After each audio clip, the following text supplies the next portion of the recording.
How you doing, everyone? It's Sandesh here, and today I'm going to talk about why Disney is a casualty of of identity politics, woke culture, let's say.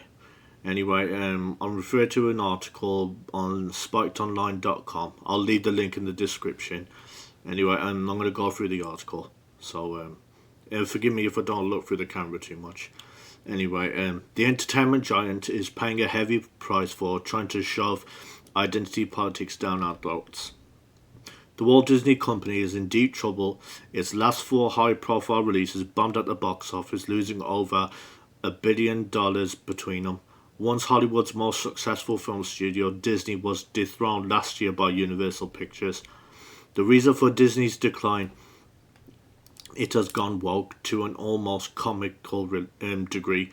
Last year, the company admitted to investors that there was a growing misalignment between Disney's output and public and consumer tastes and preferences for entertainment. Consumers' perceptions of our position on matters of public interest, it said, are risking the company's reputation and profits. Why don't you just make a good film instead of just putting politics in your films and TV shows? That's not hard to do. Just make a good story. And by the way, hire ones that know how to do good story and just hire good people. Hire good script writers. And hire good directors too.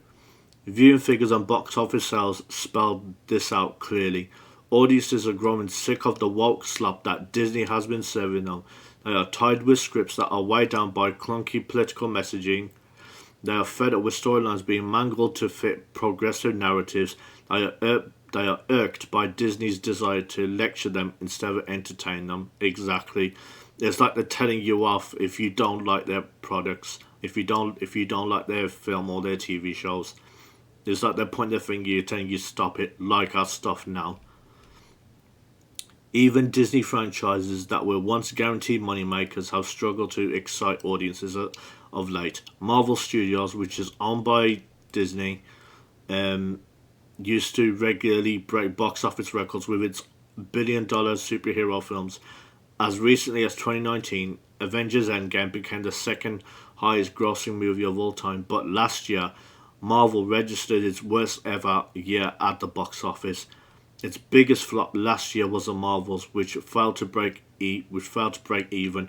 One reason it probably did so badly was that it features none of the characters that audiences are most familiar with. And I will also say that I haven't seen the film, but from what I heard about it is this film should have came out around the time of when they were doing the Thanos storyline, because when they explained of the fact that they couldn't get involved, that narratively it made no sense, storyline it made no sense, and also the actors that they picked. They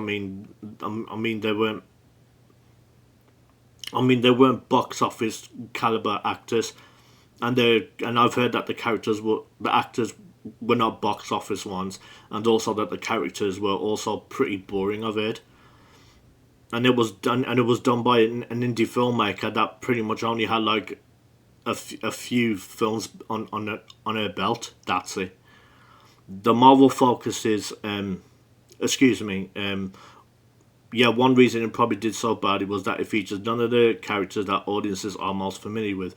Instead of beloved, well-established heroes like Captain America or Iron Man, the Marvels focuses an ensemble cast of mainly diverse newcomers. So we follow the adventures of Miss Marvel, a Muslim teen superhero from the Miss Marvel TV miniseries, Monica Rambeau, I think that's what she's called, a black female side character from the One Division miniseries, and half of these characters and the Marvels. They didn't even like hype it up in the rest of their films. Those characters should have built them up in the overall story, but they didn't. They just put it out of nowhere. Because they just put it out of nowhere and just say like, yeah, like it. That was what it was. Practically all new Disney films place a huge emphasis on this kind of diversity casting. Carrie Burke, president of Disney's General Entertainment Content Division, said in a leaked video in 2022 that she wants 50% of all Disney characters to be either LGBT or from an ethnic minority background. Disney television animation executive Latoya Ravenous has similarly said she is adding queerness wherever she can do to the shows she oversees. No one is against diverse characters like any other character. They just need to be compelling and have depth. And they most of the time they don't. They don't have depth, and they don't. And like I said, they don't build up these characters. We don't even know who the hell they are, and why you should care about them. Because unless you know the Marvel comics, and then you're not gonna know who the hell they are. You're gonna be confused. But all too often, their inclusion in Disney productions feels more like a tick box exercise to meet Carrie Burke's quota. Meanwhile, they often come at the cost of other more familiar faces. It's as if these diverse characters are only on screen to send a message to remind the public that diversity is our strength rather than drive the plot forward and engage the audience. Story always matters. Story always matters. Often, these characters are also actively grating. Captain Marvel, played by Brie Larson, is supposed to be the main draw of the Marvels. She even starred in her own film, Captain Marvel, back in 2019. But like so many female protagonists these days, she's the stereotypical girl boss. She comes across as smart, condescending, and she beats enemies with ease and brags about her powers. See, those type of characters no one likes because they're not three-dimensional. They're not three-dimensional. They don't go through a story arc. Perhaps Disney's most egregious use of the girl boss trope was the She-Hulk attorney at law. This Disney Plus series follows a Hulk-type character, except as the title suggests, she's a woman and a lawyer. She's a strong female character who delivers lectures about why catcalling is bad, to the surprise of precisely no one. She-Hulk went down like a cup of cold sick with many Marvel diehards. And by the way, there's not going to be a season 2 of that either, which is good. It seems the public aren't particularly interested in watching these unfamiliar characters talking down to them for 100 plus minutes, nor are they going to invest hours of their precious time in the endless TV spin-offs on Disney Plus. If they suspect that these series are just lectures in disguise. Disney's Pixar, the studio behind some of the biggest animated hits of the modern era, is now awash with identity politics too. Even when its output isn't excessively preachy, it still seems to trump diversity at the expense of good storytelling. Take its 2023 film Elemental, the worst performing release in Pixar's history. It tells the story of a fire character and a water character falling in love. The film is inoffensive enough, even if its subtext about overcoming racism is not all that subtle. While executives were most proud of, however, was the fact that Elemental contained Disney's first non-binary character, a lake who wears earrings, goes by they/them pronouns, and is voiced by a non-binary actor. The character called Lake Ripple is such a small part of the film that they doesn't even appear in the end credits, but they were still everywhere in the film's marketing and media campaign. Studio executives seem to imagine that the public is constantly clamoring for yet more diversity first. No evidence of that, by the way. I mean, your box office flops just says it all. Or perhaps they are shamelessly using them to generate more publicity. Either way, it clearly isn't a winning strategy. Disney's preoccupation with diversity can often feel like an attempt to distract from its otherwise pedestrian output. Its 2023 live-action remake of The Little Mermaid, in which a black actress, Hailey Bailey, I think that's what is her first name, was cast as Ariel, is another case in point. Although some might have seen this blockbuster remake as a sad day for redhead representation, most members of the public were distinctly unbothered by the prospect of a black Ariel. Once again, few people are opposed to diverse casting in and of itself. Predictably, there were some tedious woke additions to the remake, including new lyrics in Kiss a Girl emphasizing the importance of consent. But the film's main problem was that it was boring and uninspired. Although Disney was hailed in the media for its inspirational choice of casting, The Little Mermaid performed worse than expected when it hit screens in 2023, barely breaking even. No amount of diversity hype can make up for a dull film. Snow White is next up for a woke reboot. It's slated for release next year, and already its prospects aren't looking good. Ever since her casting was announced in 2023, star Rachel Zegler has used every opportunity to trash the source material as sexist and outdated, and has called the film's love story weird and accused Prince Charming of having literally stalked Snow White. Zegler claims that this new updated version will focus less on romance and true love, more on women being in roles of power. Why not just make a new story? Why not just do that? People still love the Snow White, by the way, to this day. To this day. This might sound thrilling to a woman's studio graduate, but what about the young girls the film is supposed to appeal to? What about the adults who feel nostalgia for the original? Zegler has essentially branded their taste as bigoted and backwards. Listen to her interviews, you get the distinct impression that Disney now loathes its canon and its audience. Time and again, Disney has gone out of its way to alienate and insult the core fan base of its franchises. After Disney acquired Lucasfilm Studios in 2012, Star fans feared the franchise was about to be given a feminist progressive makeover. Disney executive Kathleen Kennedy was even pictured wearing a t-shirt saying the Force is female, whatever the hell that means. I agree.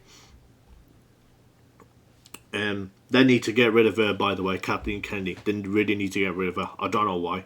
I don't know what the hell's going on. The Force Awakens, Disney's first Star Wars film, performed well when it came out in 2015. But as the rest of the new Disney trilogy dragged out, the box office numbers trailed off. Meanwhile, some of the spin-off movies and series also fared poorly with audiences. The only thing many of the new movies had to shout about is their diverse casting.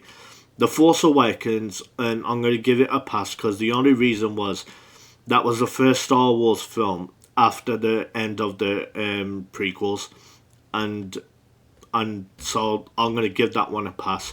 And the only spin-off that I really liked out of all the spin-offs, that they did was Rogue. What was it called? I'm just going to look it up. Excuse me. Sorry about this. Rogue One. That's it. That was the only spin-off. That's it. That was the only spin-off that was actually good, and it wasn't pandering to anyone. It just told a good story. When fans made their displeasure known, they were dismissed as bigots and trolls. The Star Wars cast and crew got into bizarre war of words with sections of the fanbase in 2018 after Kelly Marie Tran, who played Rose Tico in The Last Jedi, left social media following alleged trolling by fans. Something Rian Johnson, director of The Last Jedi, blamed on the man babies among Star Wars audience and upset with its new direction.